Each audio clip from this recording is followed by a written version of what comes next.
시청자 여러분, 안녕하세요. 피터 박입니다.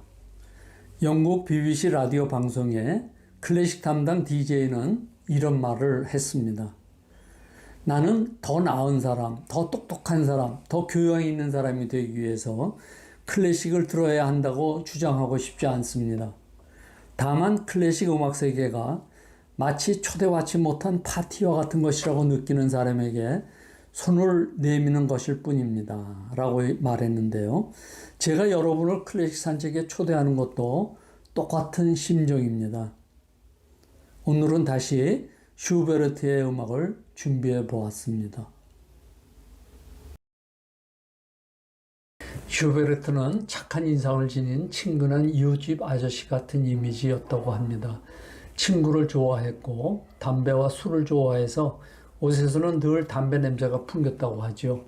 키는 작고 통통했으며 동그란 얼굴에 툭 튀어나온 이마로 외모는 별로 볼품이 없었던 것으로 알려지고 있습니다.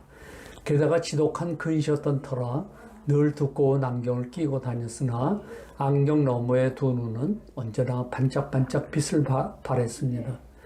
지독한 가난으로 살아생전 자기 소유의 집을 갖지 못하고 친구 집에 얹혀 살았지요. 작곡하는 사람들에게는 필수적인 피아노도 한 대 갖지 못한 것으로 알려졌습니다. 그는 단 한 곡의 히트곡도 없이 제대로 된 후원자 하나 만날 수 없었던 슈베르트였습니다. 성격은 지극히 내성적이어서 여성 앞에 서는 것을 두려워했고 자신의 음악 세계를 외부에 제대로 펼치지도 못했습니다. 그런 그에게서 어떻게 그렇게 뛰어난 가곡들이 태어났을까? 어쩌면 기적과도 같이 보이지만 그는 언제나 자신에게 주어진 고뇌와 역경을 일평생 동반자로 삼고 살았던 작곡가였습니다. 그가 세상을 떠나기 2달 전인 1828년 9월에 세 편의 유작과도 같은 연작 소나타를 완성하는데 이 곡들은 언제 들어도 우리의 가슴 속에 애절함을 절절히 전해주고 있습니다. 오늘 들으실 피아노 소나타 20번은 그들 작품 중 하나로 슈베르트의 독창성과 감성을 엿볼 수 있는 작품입니다. 꺼져가는 생명의 심지 앞에서 인간으로서 예술가로서의 마지막 갈망을 모두 담아서 열정적으로 써낸 작품들로서 피아노 음악사의 길이 남을 걸작입니다. 이 곡은 베토벤의 열렬한 추종자였던 슈베르트가 베토벤의 혼을 계승해서 완성한 걸작들입니다. 그만큼 이 작품들에는 베토벤의 영향이 짙게 드리워져 있으며 그 중에서도 절정을 이루는 작품이 20번 바로 이 곡입니다. 특히 이 악장은 3부 형식으로 애수에 찬 주제 선율이 깊은 인상을 남기는 악장으로 오금이 저리도록 시리고 아픈 마음을 호소합니다. 고독한 순례자가 황폐하고 적막한 거리를 걷고 있는 모습을 그린 듯한 멜로디에 방랑자로 이 세상을 떠돌던 슈베르트 자신의 모습이 투영되어 있는 듯합니다.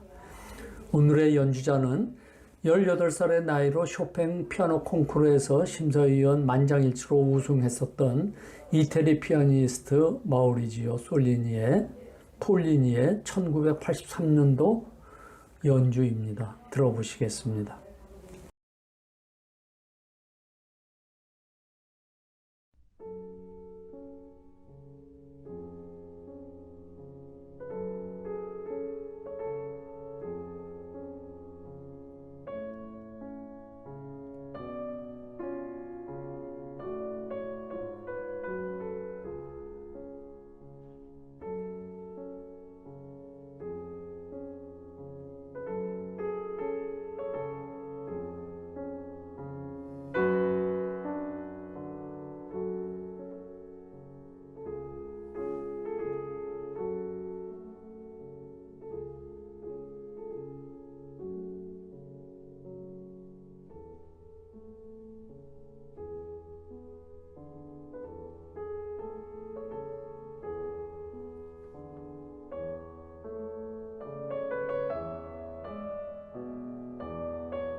두 번째 들으실 곡목은 슈베르트의 가곡 그대는 나의 안식입니다.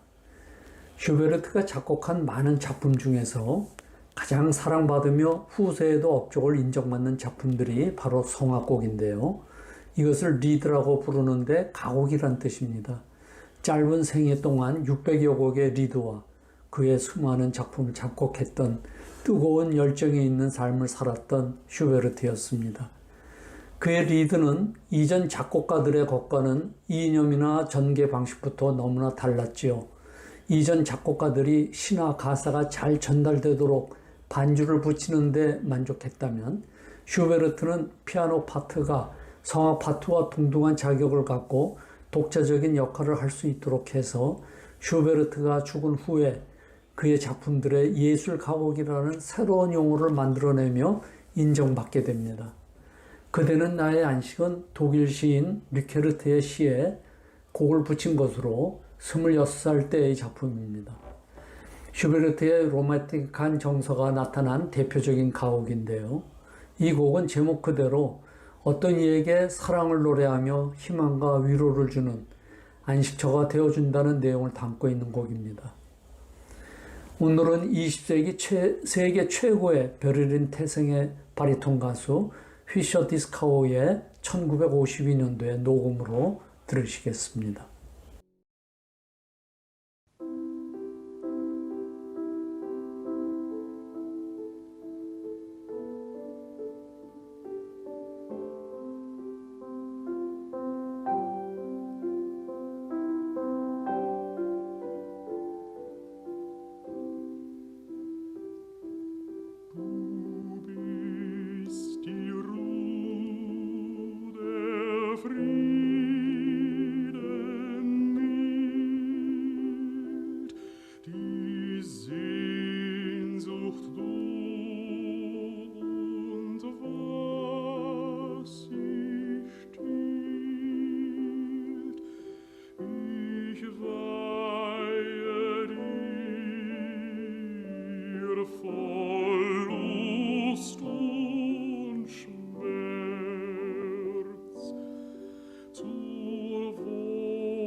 Schmerz aus dir